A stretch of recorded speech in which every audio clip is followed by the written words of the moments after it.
Hello people, I am MPage, and today, because I finally came back after a month of shorts, I wanted to share something special with you. A Bluey book that's not based on an episode, I think.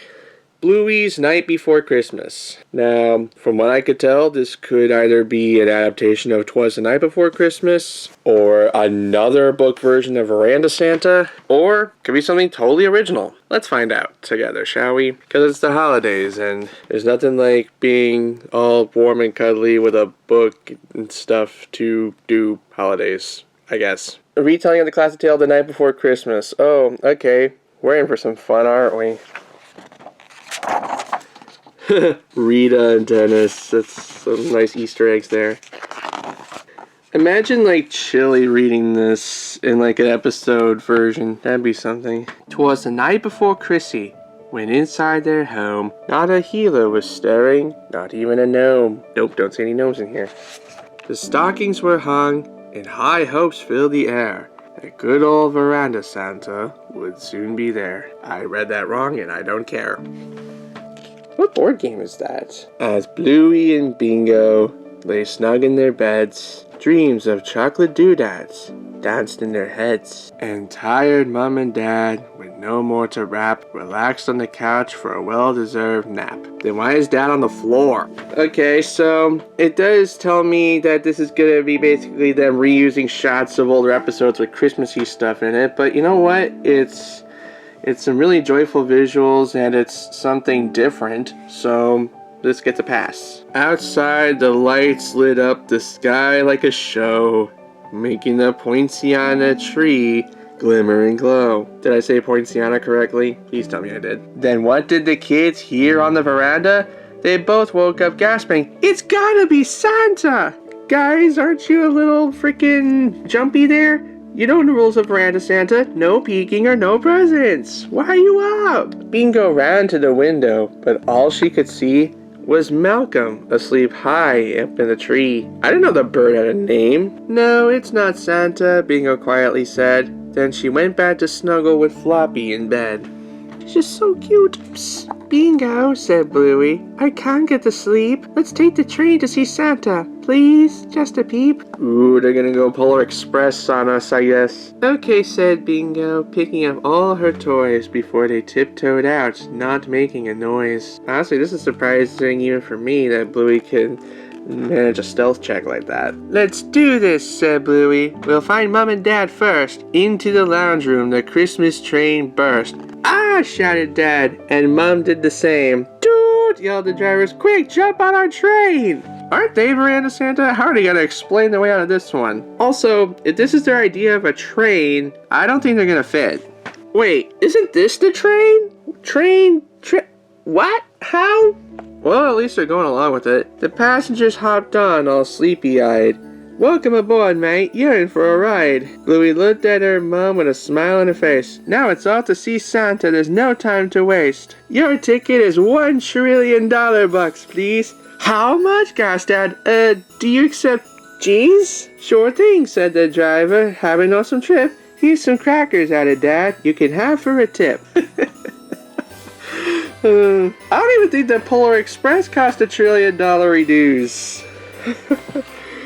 Man, this is highway robbery. It's going on the news. Train leaving, said Bingo, setting off in a hurry. Hold on, cried Dad, trying to keep down his curry. Brr, shivered Mom from a blast of cold air. Next stop's the North Pole, to pick up a bear. Bear! It's December! Why are you eating my kayak? I don't know what I'm doing. Also, I'm not gonna lie, when I first caught a glimpse of that text, I thought that said beer, but it's probably because I'm looking into the LCD of the camera, which is very dim. Anyway, this new passenger seems quite cranky, said Mom.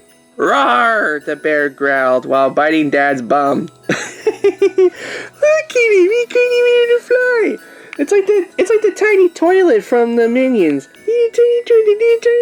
Curse your tiny toilet! They're having a laugh. The poor fella's just hungry, Bingo said, feeding him pie. Train's leaving, called Bluey. Time's starting to fly. I hope he got a band-aid for that. I also hope the bear didn't give him butt worms. Spotting something ahead, Dad yelled, "Ah, what's that?" "Don't worry, mate, it's just Boopsie crossing the track." "Watch out!" yelled Mom as they slammed on the brake. "Train stopping," said Bingo, then picked up the snake. As the train chugged along, it started to wobble. Boopsie and the bear were having a squabble. With a grr and a hiss, then a bish, bash, and buff. "Train stopping," called Bluey, and kicked the pair off.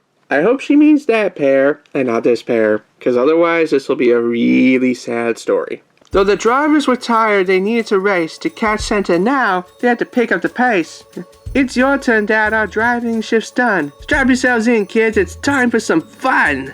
I'm surprised they can do this all night.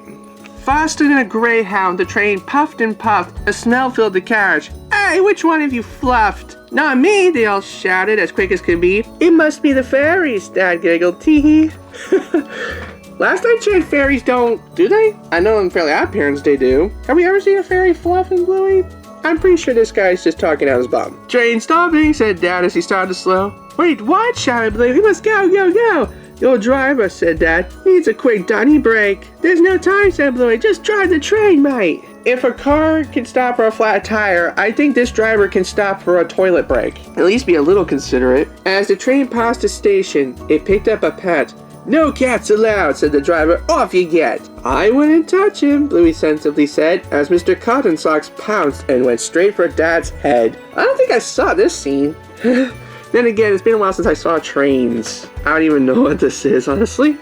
I wonder if Mr. Cotton Socks is related to Mr. Monkey Jocks. The train climbed the mountain right to the top. At its final destination, it ground to a stop. "Last station, the veranda," the driver did shout. "Attention all passengers, you need to get out." Oh, is this where we start going after the episode? It's named after, like, no peeking or no presents. They looked all around but couldn't find Santa. He was nowhere to be seen out on the veranda, but he'd definitely been there just moments before. There were cookie crumbs trailing all over the floor. This family works really hard for the playtime. "Oh, biscuits, we missed him," said Dad with surprise. But suddenly sleigh bells rang out from the skies. "It's Santa for real life," cried Bluey with a cheer. "We found him," said Bingo, "and all his reindeer." Where? I see reindeer horns here. Where? I don't see him. Where is he? Where's Santa? I don't see a Santa. Are you playing with me right now? I don't see a Santa anywhere. Little liars. The healers looked up with mouths open wide. "Happy Christmas, Santa," Bluey and Bingo cried, and they heard him call back as he drove out of sight. "Happy Christmas to all, and to all a good night." I don't see him anywhere. Is this supposed to be imagination? And that was Bluey's Night Before Christmas. I like the story they told here.